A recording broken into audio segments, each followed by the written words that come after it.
नमस्कार, कड़क बात में आपका स्वागत है। और हम आज उसी गाजा की बात आगे बढ़ाएंगे कि जिस पर लगातार बातचीत चल रही है। आज तीसरा दिन है जब शांति वार्ता पर बातचीत हो रही है। एक इसमें अच्छी बात यह है कि हमास बंधकों की रिहाई के लिए राजी तो हो गया है, लेकिन उसको अभी भी अमेरिका के राष्ट्रपति डोनाल्ड ट्रंप और इजराइल दोनों पर ही भरोसा नहीं है।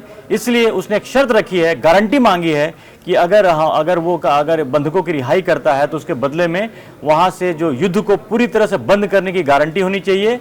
इनफैक्ट इस पे तो और कतर ने इस पे एक कदम और आगे जाते हुए कहा है कि अगर ये शांति वार्ता को सक्सेसफुल बनाना है या हमास को मनाना है तो उसके लिए इंटरनेशनल गारंटी चाहिए। मतलब इसमें बाकी पार्टियां मिलकर के गारंटी दे कि ये आगे युद्ध नहीं होगा और इजराइल वहां से पूरी तरह से गाजा से वापस हो जाएगा। ये जो तमाम वो चीज़ें चली अपडेट तो ये हैं। और ऐसा लग रहा है कि अब वहां पर डोनाल्ड ट्रंप के जो शांति दूत हैं वो भी पहुंचने वाले हैं और कतर के प्रधानमंत्री वहां पर जा रहे हैं। ये अपडेट्स हैं, लगातार बात आगे बढ़ रही है, आगे चल रही है। लेकिन हमास ने एक संकेत तो दिया, एक कदम आगे तो बढ़ा है। लेकिन सवाल ये उठता है संजय जी कि हम लगातार बातें कर रहे हैं कि ये जितनी भी पार्टियां आपस में बात कर रही हैं सबको एक दूसरे पर भरोसा नहीं है। इजराइल को हमास पे भरोसा नहीं है, हमास को अमेरिका पे भरोसा नहीं है, इजराइल पे भरोसा नहीं है। तो ये मिला जुला के वही चल रहा है। इस बीच में ये भी है, खबर आई कि ये तमाम बातें भी चल रही हैं। इजराइल गाजा पर हमला भी जारी करके रखा हुआ है, आज ही उसने हमला वहाँ पे किया है। तो ये कैसे चलेगा? जिस माहौल में जिस तरह से बातें आगे बढ़ रही हैं, तो ये शांति वार्ता कहीं इसी तरह से नहीं जो बाकी जगह जो शांति वार्ता होती है और एक समझौता, एक सीज फायर होता है, उसके बाद फिर से दोबारा चीजें वापस आ जाती हैं। ये किस तरह का सीज फायर होगा? देखिए, ये बात इजराइल को भी समझनी चाहिए। अगर वो शांति वार्ता करना चाह रहा है तो उसको एक माहौल तो बनाना पड़ेगा। आप एक तरफ रोज लोगों को मार रहे हो, रोज हमला कर रहे हो और समझौते की बात कर रहे हो, तो मुझको लगता है ये थोड़ा सा मतलब ज्यादा हो रहा है। और इजराइल का रुख लगातार यही है। तो इजराइल को अगर समझौता करना है, हमारे साथ समझौता करना, और इतने रोज आप देखिए वहां से खबरें आ रही हैं, रोज 20, 25, 30 निरपराध लोगों के ऊपर बम्बार्डिंग होती है, वो मारे जाते हैं। तो ये तो उचित नहीं है। मुझको लगता है कि अमेरिका को इजराइल को भी समझाना चाहिए या कंट्रोल करना चाहिए, क्योंकि हमास की तरफ से देखिए कोई गतिविधियां नहीं हो रही हैं, लंबे समय से नहीं हो रही हैं। नंबर एक चीज। दूसरा, बाइडेन प्रशासन के समय में जब इजराइल और हमास के बीच में समझौता हुआ था और दोनों तरफ से बंधकों की रिहाई शुरू हुई थी, तो इस समझौते को तोड़ने वाला इजराइल था। इजराइल ने बीच में ही उस समझौते के बीच से अपने कदम पीछे हटे और उस समझौते को उसने तोड़ दिया कि अब हम इस समझौते को आगे नहीं बढ़ाएंगे। जबकि ये लग रहा था उस समय चीजें जिस तरह से चल रही हैं, गाड़ी सही पटरी पे चल रही है, दोनों एक दूसरे के बंधकों को छोड़ रहे थे और हालत नॉर्मल हो रहे थे। तो ये तो देखिए, इसमें इजराइल एक बड़ा देश है, मतलब कम से कम हमास की तुलना में अगर कहें एक जिम्मेदार देश है। तो नेतान्याहू को ये क्यों कर रहे हैं समझ में नहीं आ रहा है, जबकि उनको भी एक माहौल इस समय खड़ा करना चाहिए। एक मैसेजिंग की बहुत चीज होती है। और इस बीच में खबर यह भी है कि हमास को मनाने के लिए जो अमेरिका के राष्ट्रपति हैं डोनाल्ड ट्रंप, वो कतर बोल रहा हूँ, वो मिस्र में तो जो वो जा रहे हैं और उसे एर्दोगन से उन्होंने वो मांगी थी। टर्की के राष्ट्रपति है, एर्दोगन से उन्होंने हेल्प मांगी है। इस बात का दावा उन्होंने एर्दोगन ने खुद ही किया है। तो अब बात तो वही थी घुमा फिरा करके, जिस तरह से हमने पहले भी कहा था कि अगर ये शांति प्रस्ताव आया है तो इसके पहले होमवर्क हो रखा है। इसमें ये संकेत थे कि किस तरह से इसमें कतर का रोल भी होगा, इसमें टर्की का भी रोल होगा। और जो हमास को मनाने की जो जिम्मेदारी थी एर्दोगन के ऊपर, इस बात का वो दावा भी कर रहे हैं, एर्दोगन दावा भी कर रहे हैं इन चीजों को आगे अपनी।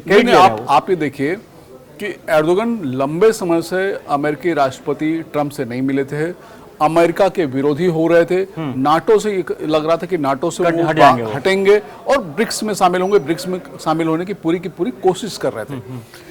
लेकिन पिछले दिनों अगर आप देखें तो एर्दोगन, जब संयुक्त राष्ट्र संघ का वहां पे सत्र चल रहा था, एर्दोगन वहां पे गए, उसके बाद वहां पे व्हाइट हाउस भी गए, ट्रंप से मिले, उन्होंने बहुत ढेर सारी हथियारों की डील की और दोनों नेता ट्रंप और एर्दोगन ऐसे मिले जैसे लग रहा था कि दोनों के बीच में संबंध बहुत अच्छे हो गए। इसका मतलब ये था कि एर्दोगन, कतर और जो सारे ये सब नेता हैं, पर्दे के पीछे इन लोगों में इस तरह की पूरी बातचीत हो रही है कि ये समझौता हमको करना है, इस समझौते में आपकी मदद चाहिए और इस समझौते में आप आगे आइए, चीजें जैसे हो पाए। तो सारा का सारा पिछले 1 महीने, 1.5 महीने, 2 महीने से ये भूमिका लगातार बन रही थी। और इसीलिए अगर आप देखिए तो एर्दोगन मुस्लिम जगत को लेकर के जितने तेवर उनके जो होते थे, वो तेवर पिछले कुछ समय से ढीले पड़े हुए हैं, नरम पड़े ज्यादा वो कुछ बोल नहीं रहे हैं, ये सारी चीजें नहीं कर रहे हैं। तो अब मुझको लगता है कि लेकिन ये बात सही है कि हमास को गारंटी चाहिए और गारंटी देनी चाहिए और देनी पड़ेगी भी, तभी इस समझौते में आप आगे बढ़ सकते हो। अगर आप जिस तरह से कर रहे हो, वहाँ पे आप खाना नहीं दे रहे हो, वहाँ पे आप लोगों को भगा रहे हो, लोगों को रोज आप मार रहे हो, ये मुझको लगता है कि इसको ठीक करना चाहिए और ट्रंप को कहीं ना कहीं, नेतान्याहू को थोड़ा सा ये कहना चाहिए कि आपको अब ये सारी चीजें रोक देनी चाहिए।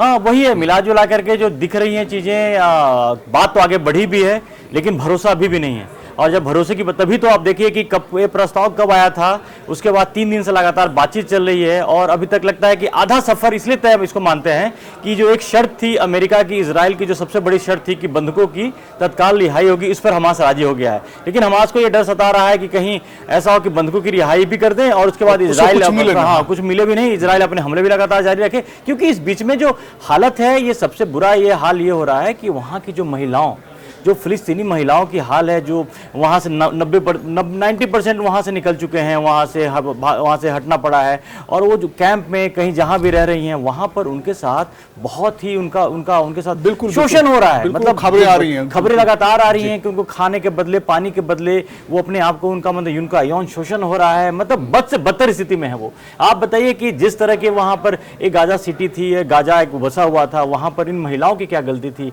या उन बच्चों की क्या गलती थी जो इनकी हमास और इजराइल की लड़ाई में ये पिस रहे हैं।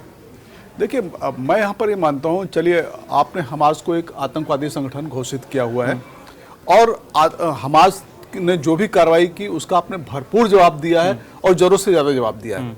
लेकिन अब आप एक जिम्मेदार देश हैं, एक जिम्मेदार नेता हैं, आपकी उन निरपराध महिलाओं से और बच्चों से दुश्मनी क्या है? कम से कम आप उनको तो प्रोटेक्ट करिए, उनको तो कम से कम सुनिश्चित करिए कि उनको खाना मिले और जहां भी जो जीवन वो जी रहे हैं वो जीवन उनका बेहतर हो। और यही मुझको लगता है कि अमेरिका जो सारी बातें करता है मानवाधिकार की, संयुक्त राष्ट्र संघ जो बातें करता है मानवाधिकार की, वो मानवाधिकार कहाँ चला गया है भाई?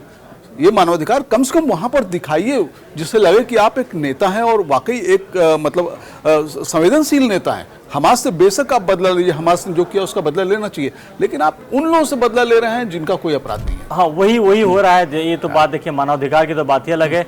आतंक को लेकर और मानवाधिकार दो ऐसा टॉपिक है जिसको लेकर के अमेरिका का जो हमेशा उनका दोहरा रवैया रहा है। आप देखिए, आतंकियों को लेकर भी भारत के केस में क्या सोचते हैं, पाकिस्तान को दोस्त बना के बैठे हैं कि जो आतंकवादियों को पाल रहा है, उनको भारत में भेजता है, उनको बिठा करके अमेरिका अपने यहाँ अपनी सुविधा के हिसाब से बनाते हैं, सुविधा के हिसाब से सब्जेक्ट को बदलते रहते हैं। देखिए कि सीरिया में जिनको आतंकी कहते थे उनको मान्यता दे दिया, गिफ्ट में दे दिया। तो ये बातें तो खैर अलग बात है। लेकिन इस बीच में सबसे बड़ी बात है कि जो गाजा के लोग हैं, जो वहां से विस्थापित भी हुए हैं, गाजा शहर से भी विस्थापित हुए हैं, वो इस बात का इंतजार कर रहे हैं कि सीज फायर हो, जल्दी से सीज फायर हो, कोई ऐसी व्यवस्था बने जहां पर उनको जीने और रहने का उनको जो एक अधिकार है, एक जगह है, वो तो मिले। बहुत लंबा समय हो गया है और उनका हालत खराब है।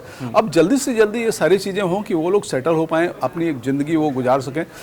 2 साल से वो भटके फिर रहे हैं, उनको पानी नहीं मिल रहा है, खाना नहीं मिल रहा है, बम गिरेगा क्या होगा पता नहीं चलता। उनकी महिलाओं का बहुत बुरा हाल है, बीमारी से त्रस्त है, उनको अपनी अस्मिता गिरवी रखनी पड़ रही है, उसके बदले उनको खाना और पानी मिल रहा है। बताइए, दुनिया में ये मौजूदा दुनिया में नहीं हो सकता है। हाँ, मौजूदा दुनिया में ये खबर अगर कहीं से आ रही है या इस तरह से चीजें हो रही हैं, तो अब बताइए इससे खराब बात क्या होगी? नहीं, तो ये चल रहा है। बात यही है कि अब तक जैसे हमने पहले भी आपको बताया था कि 67,000 से ज़्यादा लोगों ने अपनी जान गंवाई है वहाँ पर इजरायली हमले में, गाजा के अंदर में।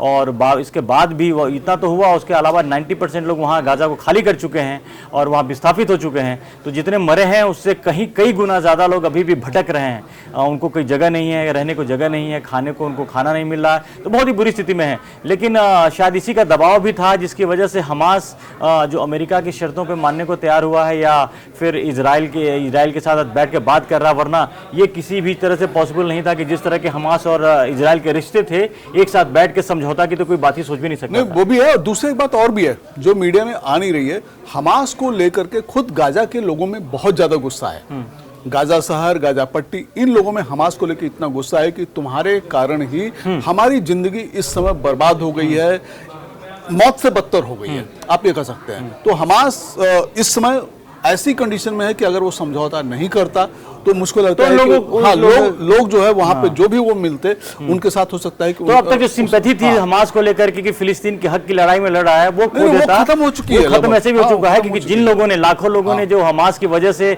जो ये दिन देखने पड़ रहे हैं, तो अब मुझे लगता नहीं कि हमास को दोबारा वहां के लोग किसी तरह से वो देंगे, कुछ रास्ता का निकल के अगर आता भी है तो मुझे नहीं लगता कि हमास को वो दौर फिर से दोबारा मिलेगा या वो जगह उसको दोबारा वापस मिलनी है। तो ये उम्मीद करते हैं, आज इंपॉर्टेंट मीटिंग है वहां पर मिस्र में और अमेरिका का दूत भी वहां पहुंच जाएगा। तो लगता है कि एक सुलझने की जो बात है, गारंटी वाली बात पे हमास की है, वो उस पर क्या अमेरिका और इजराइल का क्या है वो देखने की बात है। लेकिन मिला जुला की स्थिति यही है कि सीज फायर का जो एक अंतिम रूप है वो निर्णायक दौर में पहुंच चुका है, और जिसपे जैसे उम्मीद की जा रही है हो जाना चाहिए, और होना भी चाहिए। इसलिए भी होना चाहिए ताकि जो गाजा के लोग हैं उनको, उनके लिए बहुत बड़ी राहत की खबर होगी। जैसे अगर ये अनाउंस होता है कि ये बातें बन जाती है तो इजराइल के बंधकों के बदले में ये लाखों लोगों की उनकी जिंदगियां उनको वापस मिल जाएंगी। दूसरे धर्मेंद्र जी यहाँ पे कहूँगा बीच में खैर कि पूरी दुनिया की में अमेरिका की क्रेडिबिलिटी बनी रहे, इसके लिए अमेरिका को वहाँ पे करना पड़ेगा कि हमास को वो गारंटी देनी पड़ेगी जो वो चाहता है, ताकि गाजा के लोग फिर से बच सके, उनका जीवन फिर से शुरू हो सके। तो ये है, हम उम्मीद करते हैं कि गाजा के लोगों को उनकी जो जिंदगी है उनकी वापस मिले, और ये जल्दी से जल्द सीज फायर का जो फाइनल जो उसका प्रारूप है, दोनों पक्ष जो हैं उसको मान लेंगे। और इस बात उम्मीद के साथ ही आज हम आपसे विदा लेते हैं। अगर आप तक अपने कड़क को सब्सक्राइब नहीं किया तो जल्दी से आके सब्सक्राइब जरूर कीजिए। फिलहाल के लिए धन्यवाद। धन्यवाद।